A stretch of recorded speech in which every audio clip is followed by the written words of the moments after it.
Hello दोस्तों। Important formulas के series में आज हम देखेंगे मैथमेटिकल फिजिक्स के जो सारे फार्मूलाज हैं, जो सारे इम्पोर्टेंट फार्मूलाज हैं, वो आज हम डिस्कस करेंगे।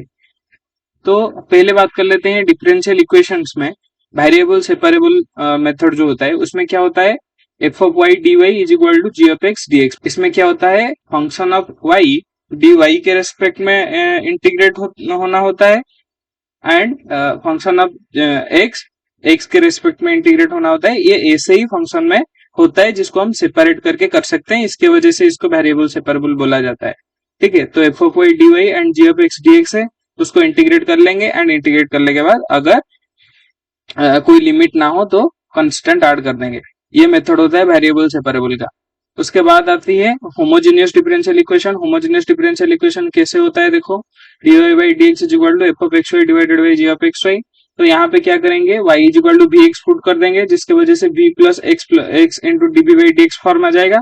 उसके बाद डायरेक्ट वेरिएबल सेपरेबल यूज करके कर लेंगे, तो फंक्शन हमारा किस में आ जाएगा, एक्स एंड v के रेस्पेक्ट में फंक्शन आ जाएगा। उसके बाद v की जगह हम y बाई एक्स पुट कर देंगे। ठीक है, ये देखो। उसके बाद रिड्यूस मतलब अगर डिफरेंशियल फॉर्म में ना हो तो पहले आ जाता है a by a not is equal to b by small b। तो इसका फॉर्म होता है ax plus b y plus c divided by ax plus b y plus c capital में।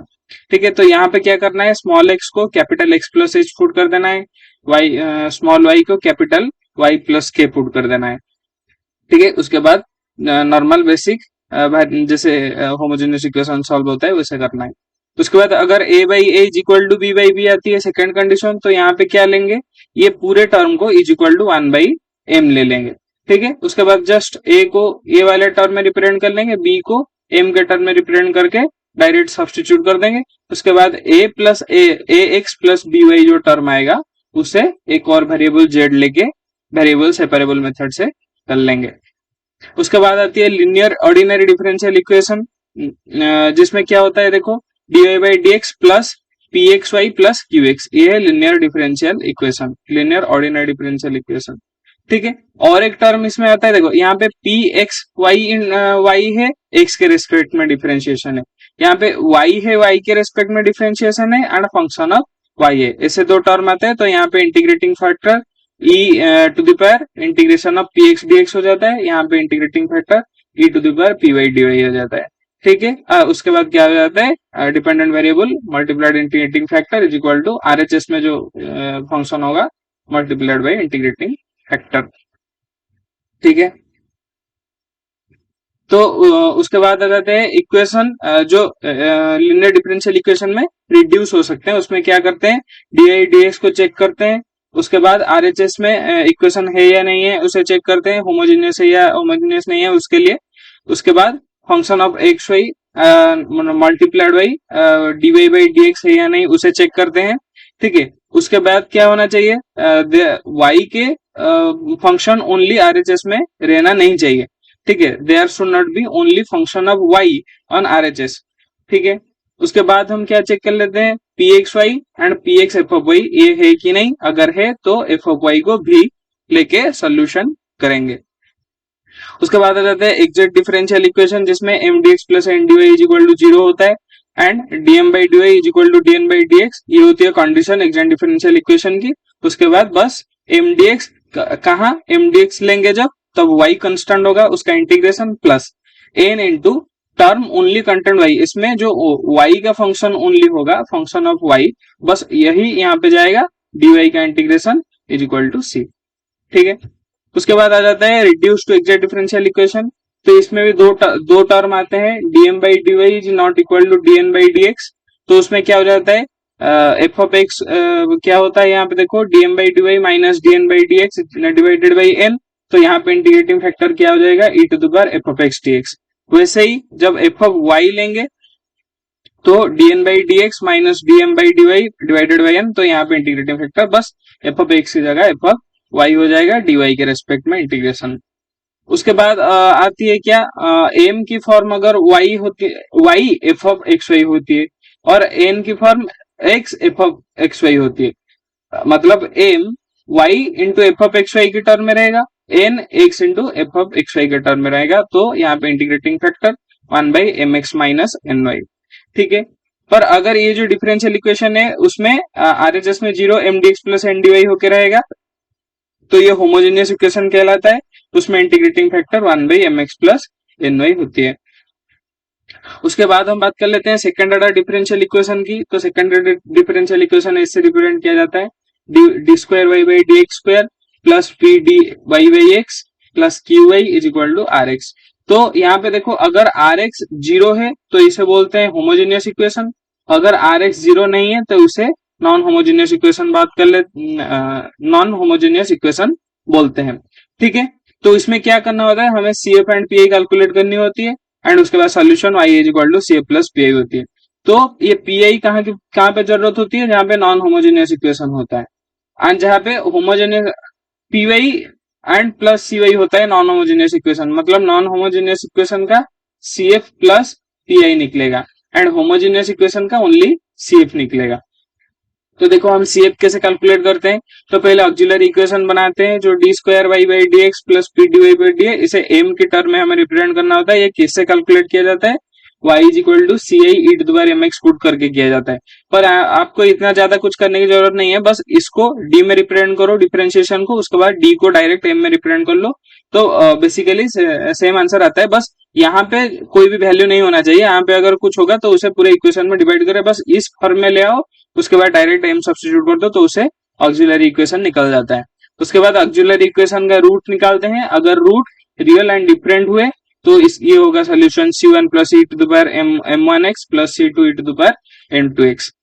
अगर रूट रियल हुए पर इक्वल हुए तो ये c1 c2 बाहर आ जाएंगे, E to the power mx हो जाएगा। उसके बाद अगर इमेजिनरी हुए तो E to the power alpha X c1 cos beta x plus c2 sin beta x, ये हो गए अगर रूट्स। ठीक है, कैलकुलेशन ऑफ पी आई होगा अगर, अच्छा तो हम कैलकुलेशन ऑफ पी आई कैसे करते हैं, तो उसके लिए नॉन होमोजेनियस इक्वेशन होना चाहिए, मतलब आर एक्स का कुछ एक वैल्यू रहना चाहिए। तो हम क्या करेंगे वहां पे 1/f(d) मतलब जो डिफरेंशियल इक्वेशन वाला टर्म होगा E to the power alpha X. ठीक है, उसके बाद डी की जगह अल्फा पुट कर लेंगे। अगर एफ ऑफ अल्फा जीरो निकलता है तो वहां पे क्या करेंगे, एक पहले डिफरेंशिएशन कर लेंगे, एक्स ऊपर मल्टीप्लाई होगा E to the power alpha X. वैसे ही अगर एफ डैश एक्स मतलब एफ डैश अल्फा ये अगर जीरो निकलता है तो फिर से उसको डिफरेंशिएट करेंगे, वैसे ही करते जाएंगे जब तक हमें नॉन जीरो टर्म नहीं मिल जाता। ठीक है, उसके बाद देखो अगर आर एक्स की वैल्यू एक पॉलिनोमियल जैसे हो, पॉलिनोमियल जैसे फॉर्म में, तो 1/f of D a0 a1x a2x जो पॉलिनोमियल वाला फंक्शन है उसे रिप्रेजेंट करके रख देंगे बस। यहाँ पे भी सेम होगा, अगर यहाँ पे एफ ऑफ अल्फा की वैल्यू जीरो निकलती है फिर डिफरेंशिएट करके लिखेंगे। ठीक है, ये वाला टर्म सब में यूज होगा। ठीक है, उसके बाद देखो अगर cos ax और sin ax मतलब कोई cos या sin का फंक्शन अगर है तो 1/f ऑफ डी स्क्वायर यहाँ पे हो जाएगा, sin ax और cos ax जो है उसको रिप्रेजेंट कर लेंगे। उसके बाद अगर E to the power alpha X five X की टर्म में होगा तो 1/f of D E to the power alpha X five X is equal to E to the power alpha X 1/f of D plus A five X. ठीक है, उसके बाद आ जाते हैं वेक्टर एनालिसिस पे। वेक्टर डॉट प्रोडक्ट हो गई A dot B is equal to A B cos theta, cos product हो गई A cross B is equal to A B sine theta N cap, क्योंकि ये एक वेक्टर होता है, ये एक स्केलर होता है, इसकी वजह से इसका डायरेक्शन नहीं है, इसका डायरेक्शन है। उसके बाद आ जाता है scalar triple product A dot B cross A B cross C, तो इसको इससे रिप्रेजेंट किया जाता है ए बी सी ब्रैकेट के अंदर, इसमें कॉमा नहीं होती है। ठीक है, तो a dot B cross c is equal to b c cross a minus c a cross b, पहले बी ए क्रॉस सी उसके बाद सी ए क्रॉस बी। आप ये पोजीशन इसको चेंज नहीं करेंगे, इसको ऐसे ही कैलकुलेट करेंगे। ठीक है, यहाँ पे हाँ ठीक है, अगर ये वैल्यू जीरो हो गई, मतलब देखो ए बी सी अगर ये स्केलर ट्रिपल प्रोडक्ट जीरो हो गई तो ये क्या होता है, एक कोप्लेनर वेक्टर होता है, मतलब तीनों एक ही प्लेन में रहते हैं। उसके बाद आ जाता है vector triple product A cross B cross C. ठीक है, जिसमें क्या हो जाएगा बी ए डॉट सी उसके बाद सी ए डॉट बी माइनस। ठीक है, अगर ये क्या होता है, ये जो वेक्टर होता है इसका डायरेक्शन क्या होता है, परपेंडिकुलर टू ए होता है एंड बी सी के प्लेन में लाए करता है। ठीक है, और ये हो गई equation of straight line x minus x one by x two minus x one is equal to y minus y one divided by y two minus y one is equal to z minus z one divided by z two minus z one. ठीक है, उसके बाद ये हो गई formula volume of parallel of repeat की। ठीक है, A dot B cross C जो स्केलर ट्रिपल प्रोडक्ट होता है। उसके बाद एरिया ऑफ पैरेललोग्राम हो गया ए क्रॉस बी का मॉड्यूलस। ठीक है, उसके बाद एक वेक्टर का प्रोजेक्शन, वेक्टर ए का प्रोजेक्शन अगर बी के ऊपर निकलना है तो वो हो जाएगा A dot B divided by B का मॉड्यूलस। ठीक है, और एक यूनिट वेक्टर कैसे होता है, ये है यूनिट वेक्टर का रिप्रेजेंटेशन, किसी भी वेक्टर डिवाइडेड बाई उसका मॉड्यूलस। ये हो गई उसी वेक्टर का यूनिट वेक्टर। ठीक है, और एक देखो ये इसमें से बहुत क्वेश्चंस आते हैं, अगर हम डिफरेंशिएट करेंगे R to the power N को, मतलब ग्राड निकालेंगे तो N R to the power N minus one R vector आ जाएगा। ठीक है, ये एक इंपॉर्टेंट फॉर्मूला है। उसके बाद हम बात कर लेते हैं gradient of a scalar function. तो ग्रेडियंट को कैसे रिप्रेजेंट किया जाता है, grad f of x y z. तो ग्राड में d by D x i cap होता है, d by d y j cap, d by d f d z k cap होता है। इसको बस एफ के साथ मल्टीप्लाई करके लिखते हैं। ठीक है, उसके बाद आ जाती है इक्वेशन ऑफ टेंजेंट। तो x minus x zero d f by D x, P पे, पी मतलब पॉइंट। ठीक है, जिस पॉइंट पे हम टेंजेंट निकाल रहे हैं वही point. y minus y zero d f by d y, वही पॉइंट पे। z minus z zero d by d f by d z, P point पे इज इक्वल टू जीरो। ये हो गई इक्वेशन ऑफ टेंजेंट। उसके बाद directional derivative, उसको हम रिप्रेजेंट करते हैं d d is equal to grad f, उसी पॉइंट पी पे a unit vector cos theta.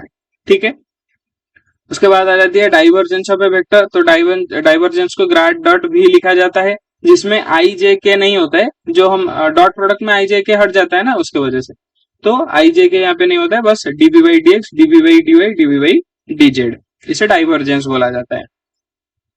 तो अगर grad dot A is equal to zero हुआ तो एक सोलेनोइडल नेचर होगा, अगर ग्राड क्रॉस ए जीरो हुआ तो ये इरोटेशनल फील्ड में होगा।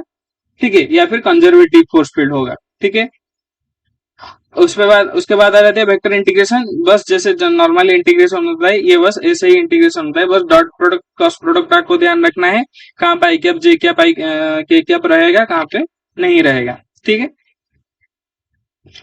तो हाँ ये जो सिंबल होता है ये क्या होता है, क्लोज कर्व का सिंबल होता है। जब इंटीग्रेशन के ऊपर ऐसे कोई सर्कल सिंबल हो गई तो ये क्लोज कर्व का सिंबल हो गया। ठीक है, एंड ये देखो ये दो फॉर्म रह गए थे कि ग्राड क्रॉस डेल्टा एफ, ये जीरो, ये हमेशा ट्रू होता है, and del cross grad f ये भी क्या हो जाएगा, हमेशा जीरो। ग्राड क्रॉस एफ ये हो गई जीरो, ये दोनों इक्वेशन हमेशा ट्रू होते हैं। एंड ये हो गई देखो डिफरेंट पोलर कोऑर्डिनेट सिस्टम की, मैंने एक चार्ट बना रखी है, आप वीडियो को पॉज करके इसे देख सकते हो। ठीक है, तो ये डिफरेंट कोऑर्डिनेट सिस्टम में हमें कैसे कैलकुलेट करना होता है डिफरेंट डिफरेंट वैल्यू, ये उसकी एक चार्ट है। उसके बाद बात कर लेते हैं गॉस डाइवर्जेंस थ्योरम की। तो ये हो गई सरफेस इंटीग्रेशन ए डॉट ds, ये हमेशा क्लोज सरफेस पे ही होता है, देखो मैंने लिखा हुआ है, हमेशा क्लोज सरफेस पे ही एप्लीकेबल होगा, is equal to volume integration grad dot A d v. ठीक है, उसके बाद बात कर लेते हैं स्टोक्स थ्योरम की। तो वो हो गई कोई एक कर्व है, क्लोज कर्व पे ऊपर ए डॉट dr, ये क्लोज ना हो तो भी होगा। ठीक है, is equal to surface integration grad dot A ds। उसके बाद आ जाती है फोरियर सीरीज एक्सपेंशन। तो ये है इसका representation F of x is equal to A zero by two plus summation N is equal to one to infinite A N cos two M X by B minus A plus summation N is equal to one to infinite B N sine two N X divided by B minus ए।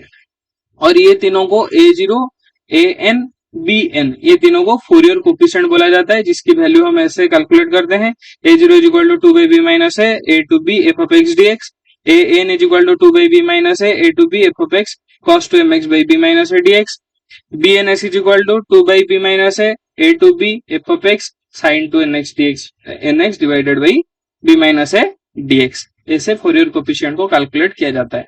उसके बाद ये है Fourier transform की form, जिसे हम represent करते हैं कैसे, one f of s is equal to F of x. ठीक है, यहाँ पे फोरियर ट्रांसफॉर्म हो रहा है, तो कैसे फोरियर ट्रांसफॉर्म हो रहा है देखो, ये one by root two pi minus infinite to infinite f of t e to the power i s t D t, ऐसे ही फोरियर ट्रांसफॉर्म किया जाता है किसी फंक्शन का, ये फंक्शन का ये हो गई फोरियर ट्रांसफॉर्म। ठीक है, उसके बाद देखो मैट्रिक्स लाप्लास ट्रांसफॉर्म की फॉर्म में बाद में बताऊंगा। मैट्रिक्स में देखो तो मैट्रिक्स में ये हो गई सिंगुलर मैट्रिक्स, ये non singular matrix, symmetric matrix, Q symmetric matrix, Hermitian matrix, Q Hermitian matrix, ये बस उसका रिप्रेजेंटेशन है। ठीक है, उसके बाद ट्रेस हम कैसे कैलकुलेट करते हैं, आइदर उसका डायगोनल का सम लेते हैं या फिर क्या लेते हैं, जो उसके आइगन वैल्यूज हैं उनके सम। ठीक है, अगर आइगन वैल्यू के मल्टीप्लीकेशन करेंगे तो उसे डिटर्मिनेंट ऑफ मैट्रिक्स बोला जाएगा। और ये ट्रेसेस के कुछ प्रॉपर्टीज है, अगर trace of A plus B calculate कर रहे हैं तो trace of A plus trace of B हो जाएगा। ट्रेस ऑफ ए ट्रांसपोज कर रहे हैं अगर तो इसे ये भी ट्रेस ऑफ ए हो जाएगा। ट्रेस ऑफ स्केलर, एक कोई स्केलर मल्टीप्लाइड बाई मैट्रिक्स अगर है तो वो स्केलर बाहर आ जाएगा, ट्रेस ऑफ द मैट्रिक्स। उसके बाद trace of A into B अगर मैट्रिक्स है तो ट्रेस ऑफ बी ए के साथ इक्वल होगा, trace of A B is equal to trace of B A. उसके बाद देखो ट्रांसपोज हम कैसे निकालते हैं, रो कॉलम हो जाता है, कॉलम रो हो जाता है। मतलब देखो अगर ए बी सी डी ऐसे है तो ए सी बी डी ऐसे हो जाता है। ठीक है, ये रो कॉलम चेंज होता है। उसका प्रॉपर्टीज देखो ट्रांसपोज का, A plus B transpose is equal to A transpose plus B transpose, scalar into A transpose is equal to scalar बाहर आ जाएगा ए का ट्रांसपोज। उसके बाद ए ट्रांसपोज का ट्रांसपोज हो जाएगा ए बी का transpose equal to B transpose A transpose.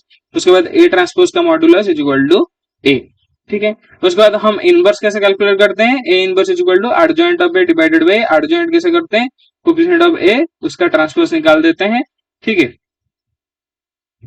उसके बाद अगर आ जाती है आइगन वैल्यूज कैसे कैलकुलेट करते हैं, तो ये टी हो गई ट्रेस, डी हो गई डिटर्मिनेंट, तो t plus minus t square minus 4d root over divided by 2। ठीक है, और ये हो गई characteristics equation, A minus lambda is equal to 0 जिसे हम कैरेक्टरिस्टिक्स इक्वेशन बोलते हैं। तो रैंक क्या होती है एक इक्वेशन की, जो नॉन जीरो रोज जितने होते हैं अपर ट्राइंगुलर मैट्रिक्स में उसे हम उसकी रैंक बोलते हैं। उसके बाद आ गई आइगन वेक्टर। तो आइगन वेक्टर क्या होती है, उसकी ये होगी उसकी कुछ कंडीशंस या प्रॉपर्टीज। तो इनका एन मैट्रिक्स की कितनी लेस देन और equal to n eigen vectors होती है, and number of eigen vectors देखो डीजेनेरेसी से इक्वल और सेम सॉरी स्मॉल और इक्वल होते हैं आइगन वेक्टर्स, ये उसकी प्रॉपर्टी। उसके बाद बात कर लेते हैं जैकोबियन की। तो जैकोबियन को ऐसे रिप्रेजेंट किया जाता है, एंड उसको ऐसे देखो dx by D you divided by dx by dv, ऐसे ऊपर जो फंक्शन होगा उसको पहले u के रेस्पेक्ट में डिफरेंशिएट करेंगे, उसके बाद y के रेस्पेक्ट में, उसके बाद z के रेस्पेक्ट में डिफरेंशिएट करेंगे, उसके बाद इसका डिटर्मिनेंट निकाल लेंगे। ये हो गई जैकोबियन। उसके बाद टॉयलर सीरीज, ये f of A plus f dash a x minus a by 1 factorial f double dash a x minus a square by 2 factorial, ये हो गई टॉयलर सीरीज। उसके बाद Maclaurin series, f of x is equal to F of 0 plus f dash 0 x by 1 factorial f double dash 0 by 2 factorial x square, ऐसे ही आगे बढ़ता जाएगा, इसे बोलते हैं मैक्लॉरिन सीरीज। उसके बाद डायरेक्ट डेल्टा फंक्शन ऐसे रिप्रेजेंट किया जाता है। इन्फानाइट कहाँ होता है, एक्स के अंदर होता है, जब एक्स की बीच में वैल्यू होगा तो इन्फानाइट होगा, एक्स के बाहर होगा मतलब ए के बाहर होगा एक्स की वैल्यू तो 0 हो जाएगा। ठीक है, इसे डायरेक्ट डेल्टा फंक्शन कहा जाता है। उसके बाद देखो कॉम्प्लेक्स नंबर, उसको रिप्रेजेंट किया जाता है एक्स प्लस आई वाई, ऐसे रिप्रेजेंट किया जाता है। तो उसका कुछ प्रॉपर्टीज है, तो ए प्लस बी, ये कॉम्प्लेक्स नंबर, ये कॉम्प्लेक्स नंबर प्लस माइनस में है तो क्या हो जाएगा, ए प्लस माइनस सी, प्लस माइनस में जब प्लस होगा तो ए plus C plus I B plus D हो जाएगा, अगर जब माइनस लेंगे तो ए minus C plus I B minus D हो जाएगा। उसके बाद मल्टीप्लीकेशन में A C minus B D plus I A D plus B C हो जाएगा। डिवीजन में अगर दो कॉम्प्लेक्स नंबर है डिवीजन हो रहा है तो A C plus B D divided by C square plus D square plus I B C minus A D divided by C square plus D square. उसके बाद आ जाती है कोई एक कॉम्प्लेक्स नंबर का मॉड्यूलस एंड आर्गुमेंट हमें कैसे कैलकुलेट करते हैं, तो आर्गुमेंट किसे बोलते हैं, ये थीटा हो गई आर्गुमेंट, एंड एक्स को हम रिप्रेजेंट करते हैं आर कॉस थीटा टे, वाई को रिप्रेजेंट करते हैं आर साइन थीटा टे। तो ये जो आर होती है इसे हम मॉड्यूलस बोलते हैं, जिसके value x square plus Y square होती है। मतलब ऐसे होता है, ये x square plus Y square जब हम कैलकुलेट करते हैं क्या हो जाएगा, r square cos square theta plus r square sine square theta, तो cos square theta sine square theta 1, क्योंकि आर स्क्वायर कॉमन आ जाएगा, आर स्क्वायर 1, तो ये वैल्यू हो गई R square is equal to X square plus Y square, उसके बाद R is equal to X square plus Y square का root over. तो ये हो गई De Moivre's theorem, cos theta plus I sine theta की power n is equal to cosn theta plus I sine n theta. ये बहुत important formula है। उसके बाद कॉचीस इंटीग्रल होती है F of Z D Z is equal to 0। Cauchy's integral theorem होती है 1/2 pi I integration within Z F of Z divided by Z minus A D Z. ये भी फॉर्मूला बहुत इंपॉर्टेंट है। उसके बाद ये हो गई लैप्लेस इंटीग्रेशन की टर्म जो मैंने बोला था, L F of T is equal to F of S. तो Laplace transform F of T की कैसे किया जाएगा, E to the power minus S T F of T D T 0 to infinite अगर करेंगे तो ये हो जाएगी लैप्लेस ट्रांसफॉर्म ऑफ इक्वेशन। तो ये थी मैथमेटिकल इक्वेशन की कुछ इंपॉर्टेंट फॉर्मूलाज। अगर मैंने कुछ छूट दिया हो तो आप कमेंट सेक्शन में बताना, ठीक है। बस इतना अभी एग्जाम के लिए बहुत इंपॉर्टेंट है। तो मिलते हैं नेक्स्ट वीडियो में, तब तक के लिए जय हिंद।